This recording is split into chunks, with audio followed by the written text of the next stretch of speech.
impending ecocide and extinction of the human species. We must, in wave after wave, carry out nonviolent acts of civil disobedience to shut down the capitals of the major industrial countries, crippling commerce and transportation, until the ruling elites are forced to publicly state the truth about climate catastrophe, implement radical measures to halt carbon emissions by 2025, and empower an independent citizens committee to oversee the termination of our 150-year binge on fossil fuels. If we do not do this, we will face mass death.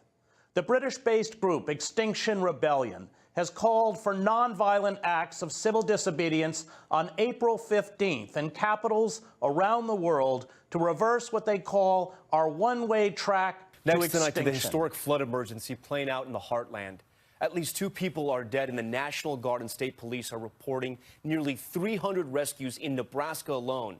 Roads ripped away as several rivers rise to record levels, including the Missouri, amid rapid snowmelt and ice jams. Several communities are cut off tonight, and Sam Champion has more.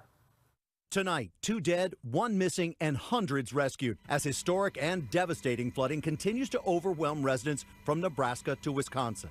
The raging rivers intensified by rapid snowmelt and ice jams. Hardest hit, Nebraska. Outside of Omaha, these images reveal water for miles. Much of Waterloo now cut off to the outside world. The Elkhorn River cresting at a new record, beating the old high water mark by more than 5 feet, blocking all routes in and out of the town, its residents completely trapped. This weekend, the National Guard using helicopters to rescue more than 100 people, some from the roofs of their homes. David Perkins, just one of those thankful he was pulled to safety.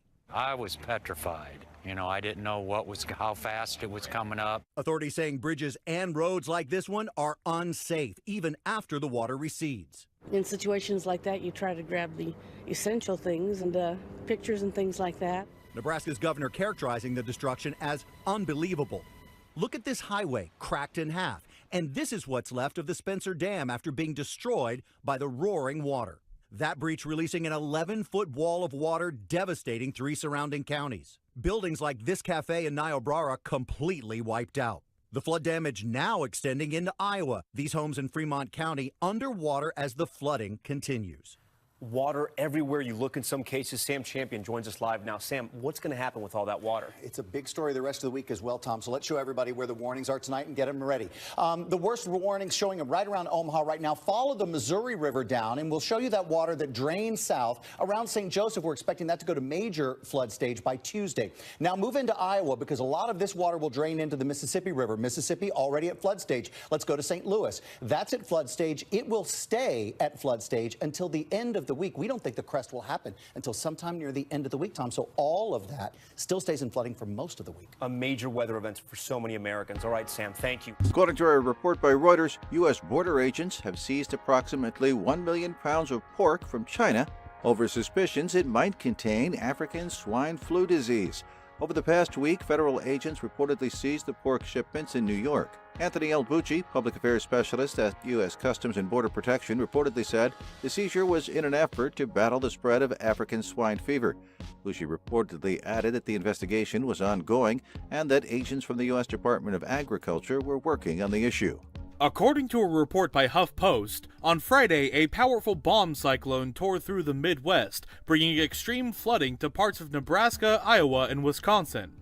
The National Weather Service reportedly issued a flash flood emergency order on early Friday, affecting areas west of Omaha after a dike on the Platte River in the town of Valley failed. Several levees reportedly failed across the state, forcing thousands to evacuate. At least 1 person was reportedly killed by the flooding, and another has been reported missing. According to the Omaha World Herald, on Thursday, several firefighters were injured when their boat capsized during attempted rescue at the town of Arlington. The concern for us is that the water will come inside the home. Plus, it erodes the soil around the home, and it's still continuing to erode. The children sometimes slip and fall, so we are paving the place with sand. Almost 1 million Rohingya refugees live here, having fled Myanmar during the government crackdown in August of 2017. This will be their 3rd monsoon season away from home. One of the main concerns of the monsoon season are landslides, and that's because many of these huts have been built on slopes, and you can see that sandbags have been used here to try and hold the ground. But when the rains come, you'll see torrential water pouring down these slopes. Many people will tell you that these huts, which are made out of bamboo and tarpaulin, will stand little chance. But we're told reinforcement work has taken place on vulnerable areas, and a whole new camp has been built with stronger homes. The ground too is getting extra help. These are called soil retention walls. All this in an effort to prevent landslides and allow the expected deluge of water to drain off quickly. Sanjida was recently moved to this hut, and she shares the space with her husband and 6 children. Our previous home had tarpaulin, which was blown away during a storm. We fixed it with a double layer. It was also located in low, flat land, but this one is on a higher ground and much more protected. There are many aid agencies operating here, and the size of the camps means that this is more like a city, but without the resources to cope with the same number of people. In the last year, we relocated 26,000 refugees who are especially vulnerable in their places, and that was a good measure. This year, we hope that the number will much smaller, because we have strengthened the shelters here. We have 1 more year of experience, and that's why we are kind of optimistic. What is certain is that the rains will come. High winds will pound these huts, and the ground will turn wet and muddy. But what's less certain is what will happen to all these people Anti-government demonstrators openly defied President Daniel Ortega's ban on protesting on Saturday. It was the first time people had taken to the streets since October, when they suffered a violent backlash, and once again they were met with heavy-handed police tactics. Protesters are calling on the government to end the repression and are demanding the release of all political prisoners. We're fighting for the freedom of our political prisoners. They're not criminals, just normal people who want to push out our corrupt leader, Daniel Ortega. Journalists covering the demonstrations were also attacked as protesters sought shelter in malls and houses. Dozens of demonstrators and members of the press were arrested. The unrest began a year ago with students demonstrating against a national pension reform plan. The government response left at least 360 people dead, scores injured, and more than 700 imprisoned. 2 weeks ago, President Daniel Ortega renewed calls for a national dialogue, facing increasing international pressure and an economic crisis. On Friday, he released 50 prisoners as a show of goodwill, joining 100 others let out in late February, but they will remain under house arrest. People cheered as detainees were driven away from La Modelo high-security prison, but the mothers of those still behind bars couldn't control their desperation. "We want them free and healthy," this mother cried. At least 570 people remain behind bars. Some analysts believe the releases are necessary for real talks to happen. It's clear that those released keep having a sword over their head. The trials continue and the charges remain in effect. But it's a first step. In any case, this process will be long and difficult. But with dissent remaining criminalized and heavily repressed on the streets of Managua, it will be difficult for any real negotiations to start. Alessandro Ampietti, Al Jazeera. According to Reuters, workers began cleaning up the Champs-Élysées in Paris on Sunday after rioters ransacked stores and restaurants in a new flare-up of violence linked to the Yellow Vest protest movement. President Emmanuel Macron returned to Paris late on Saturday for a crisis meeting with ministers, at which he ordered decisions to be taken rapidly, quote, "so this doesn't happen again." Cleaners swept up broken glass, while shop owners boarded up smashed windows after the continuing unrest in central Paris. A harsh late winter storm broadsided a vast swath of the United States agriculture industry this week. Heavy snow closed roads and buried cattle, while excessive rain flooded Midwest farm fields. Recovery from the storm is expected to take days or weeks, if not longer. The floods have posed challenges for ranchers as well as cattle feedlot operators who have already struggled through a long winter. The voice of support for Catalonian independence has never been heard this clearly before on the streets of Madrid. Tens of thousands came to join the rally, including the Catalan president, Quim Torra, showing solidarity with his 12 imprisoned colleagues. The charges: rebellion, sedition and embezzlement. Some of them faced 25 years in prison for organising the independence referendum in the autumn of 2017. Hundreds of police were deployed in the Spanish capital to make sure extreme right-wing groups were kept well away from the march. I think there are political prisoners because they have just made what their political program said. Once again, we are here to give voice to the people who are unjustly imprisoned for letting us vote on the 1st of October.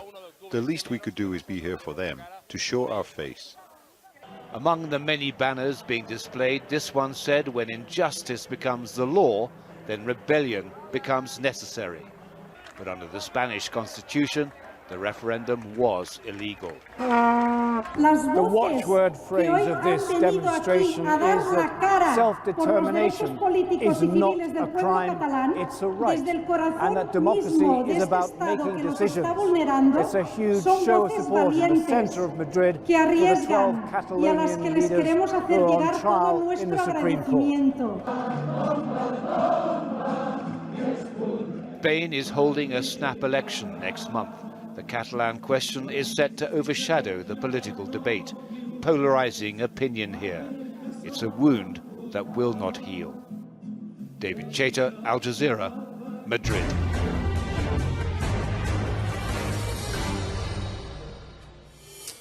Well, every day China edges closer to overtaking the United States as the world's richest country. But just because they're getting stronger economically doesn't mean the Chinese people are more free. They're not. China is still imprisoning its Muslim population in the West. Ordinary Chinese still lose access to travel or education if the government says they have poor social credit.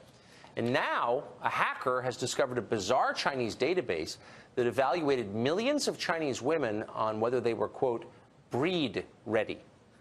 Gordon Chang is a columnist, author of The Coming Collapse of China. Can't come too soon. He joins us tonight. Gordon, thanks very much for coming on.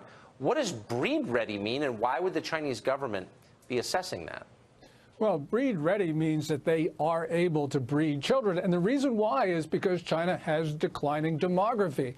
You know, if you start to look at some of the statistics, they're really frightening. So, for instance, last year, their birth rate fell about 12%, perhaps to the lowest rate in the history of the People's Republic, going back to 1949. And we're seeing that the workforce has already topped out. The population as a whole will top out soon. China's officials are just in a panic. So they're identifying women who are breed ready, but then what do they do with that information? Is there going to be a coercive breeding program in China? There very possibly could be, because some Chinese officials are now talking about having a two-child policy, which is not a maximum 2 children, but they're talking about requiring couples to have 2 children. Now, of course, China's not there yet, but you can see where they're going, largely because they've been taken by surprise by collapsing demography. They shouldn't have been. People have been warning Chinese officials about this for the last 15 years, but they've sort of sloughed off the warnings. But, you know, a couple of years ago, they really started to see the consequences of declining demography. But, I mean, I've been hearing from Democrats in this country who are very concerned about having any kids because of global warming. It sounds like the Chinese aren't as concerned about global warming as we are. No, and largely because every social problem, every economic problem they have, almost all of them are made worse by declining demography. And the Chinese leaders start to know this. And that's starting with their economy, because, you know, they grew during what was called the demographic dividend years. That was expanding workforce. Now, the workforce since 2011 has started to get smaller, and it's gotten smaller fast. So we have the same demographic problems here, obviously, and so does Western Europe, declining below replacement rate. We just import new people from the developing world. Has it occurred to the Chinese to do that? No, the Chinese don't want to do that because they have a system, and then basically it's based on racial superiority, where they do view the rest of the world in inferior terms. And, Tucker, on demography, within maybe 3 years, for the first time in at least 300 years, maybe all of recorded history, China is not going to be the world's most populous society. The world's most populous society will be India, and the Chinese both disdain the Indians because of this racial superiority view, but also they fear India. So people are concerned that China's seeing a closing window of opportunity and will lash out on that Himalayan border. The March for Brexit assembled in driving rain on the coastal path near Sunderland, the industrial city in England's northeast which voted overwhelmingly to leave the EU. Confusion tipped briefly into chaos as pro-Brexit figurehead Nigel Farage arrived, surrounded by security and followed by pro-EU demonstrators. The marchers believe the principle of Brexit is in jeopardy, and even Prime Minister Theresa May's Brexit deal falls short. If you see what's happened in Parliament this week, we may well not be leaving the EU. And this is a march. If politicians think they can walk all over us, we're going to march back and tell them they can't. Simple as that. Well done, Nigel. Great orator, great statesman. We want to leave on the 29th of March with a clean Brexit, and if that means going to WTO terms, that's what we'd very much like to do. I think the government have just let everybody down. I think whether you're a Remainer or a Brexiteer, the government just haven't fulfilled their mandate. Well, I'm here for my grandchildren, hoping to secure a Brexit and leaving Europe for them, because I think the future will be far brighter. Nigel Farage typically is surrounded by cameras in that melee there. The rest of the marchers are strung right along this coastal path. There's a long way to go before they reach London, and how many of them actually get that far remains to be seen. The march is being tailed by 2 mobile billboards paid for by an anti-Brexit campaign. At the way station at Seaham, there was an angry confrontation with 2 peaceful pro-EU campaigners. Because we are proud of being British. He wants his 50. You're not. The route took the marchers past Jan Armstrong's hair salon in the village of Hordern. In the chair, a customer named Lever, who actually voted to remain. The rest of the world must just think that we are pretty incompetent. Our representatives don't know what they're doing, and although Theresa May is trying her best, I feel, she's just in a very weak position. But Jan voted leave and would again. Everybody's just tired, and it's a bit embarrassing, really. And I think, to be fair, I think a lot of people just don't know what's going on. It's not clear whether the marchers will arrive in London to see Brexit being delivered or being delayed. But for now, at least, in this Brexit heartland, they are on sure ground. Paul Brennan, Al Jazeera, Sunderland. Those on blood pressure medication must take caution. Recent reports have been emerging stating that certain blood pressure medications can cause cancer. This has resulted in the recall of many blood pressure medications on the market. According to UPI, another 43 lots of the blood pressure and heart failure drug losartan have been recalled due to the detection of a possible carcinogen in the tablets. Legacy Pharmaceuticals Packagin has announced it is recalling 43 lots of losartan due to the presence of trace amounts of NMBA, which can potentially cause cancer in humans. This is just the latest in a series of recalls of losartan tablets due to potentially cancer-causing impurities. According to CNN, on St. Patrick's Day, Chicago resident Tom Rowan will do the same thing he has done that day for the past 56 years. He'll make the Chicago River run green. Rowan, a 75-year-old retired police officer, is the man behind the famous Windy City Ritual. The city's St. Patrick's Day parade is world-renowned, primarily because of its unique tradition of dyeing the river green. The Chicago River was first dyed green in 1962, and Tom's father, Tom Sr., was first tasked with the job along with his partner Michael Butler, and their families still hold the tradition. President of Chicago's Chamber of Commerce, Jack Levin, told CNN the Rowans and the Butlers represent Chicago's emphasis on family. They passed this